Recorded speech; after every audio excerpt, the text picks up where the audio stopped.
തിരുവനന്തപുരത്ത് പുലർച്ചെ മഴ മുന്നറിയിപ്പ് ഉണ്ടായിരുന്നില്ല എങ്കിലും പിന്നീട് മഴ കനക്കുകയായിരുന്നു. യെല്ലോ അലേർട്ട് വരുന്നു. പലയിടത്തും വെള്ളക്കെട്ടാണ് പ്രശ്നമുണ്ടാക്കിയതും. കഴക്കൂട്ടം, കുളത്തൂർ, അരശമൂട് റോഡിൽ വെള്ളം കയറി. പല മേഖലകളിലും വെള്ളം കയറിയിട്ടുണ്ടായിരുന്നു. ഉച്ചയോടുകൂടി വെള്ളം ഇറങ്ങിയിട്ടുണ്ട്.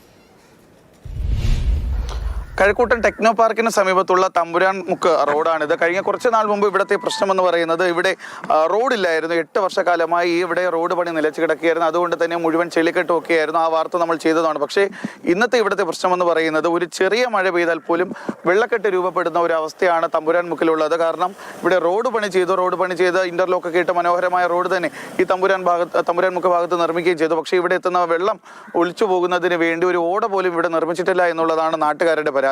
ആക്ച്വലി ഇവിടെ വെള്ളം വരുന്നതെന്ന് വെച്ച് കഴിഞ്ഞാൽ നമ്മുടെ ഇവിടുത്തെ തമ്പുരാമുക്ക് ജംഗ്ഷനും നമ്മുടെ പുല്ലുകാട് റോഡുമായിട്ട് ഏകദേശം ഒരു 15 മീറ്റർ വ്യത്യാസമുണ്ട്.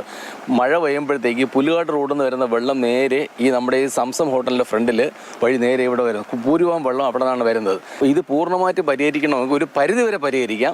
ഒന്നെന്ന് വെച്ചാൽ നമ്മുടെ മാർജിൻ ഫ്രീ ഷോപ്പിൻ്റെ ഫ്രണ്ടിൽ ഒരു കൽവേർട്ട് കെട്ടിക്കഴിഞ്ഞാൽ. ഇന്നലെ രാത്രിയാണ് മഴ പെയ്തത്. രാത്രി പെയ്ത മഴ മാറി നിന്നിട്ട് ഇപ്പോൾ ഏകദേശം 1 മണിക്കൂറോളമായി ഇവിടെ മഴ പെയ്തിട്ട് കാലാവസ്ഥ മാറി വെയിൽ വന്ന് തുടങ്ങിയിരിക്കുന്നു. പക്ഷേ രാത്രി പെയ്ത മഴയിലും ഇന്ന് പുലർച്ചെ ഉണ്ടായിരുന്ന ചാറ്റൽ മഴയിലുമുള്ള വെള്ളം ഒലിച്ചു പോകുന്നതിന് വേണ്ടിയിട്ടുള്ള ഒരു അവസ്ഥ മാത്രമാണ് ഈ നാട്ടിലില്ലാത്തത്. തിരുവനന്തപുരത്തെ മറ്റ് സ്ഥലങ്ങളിലെ കാര്യം പറയുകയാണെങ്കിൽ എല്ലായിടത്തും ഇടവിട്ടുള്ള ഒരു മഴയാണുള്ളത്. അതുകൊണ്ട് തന്നെ വെള്ളം ഒലിച്ചു പോകുന്ന ഒരു സാഹചര്യമുണ്ട്. അതുകൊണ്ട് മറ്റ് പ്രദേശങ്ങളിലൊന്നും കാര്യമായ വെള്ളക്കെട്ട് ഇതുവരെ രൂപപ്പെട്ടിട്ടില്ല.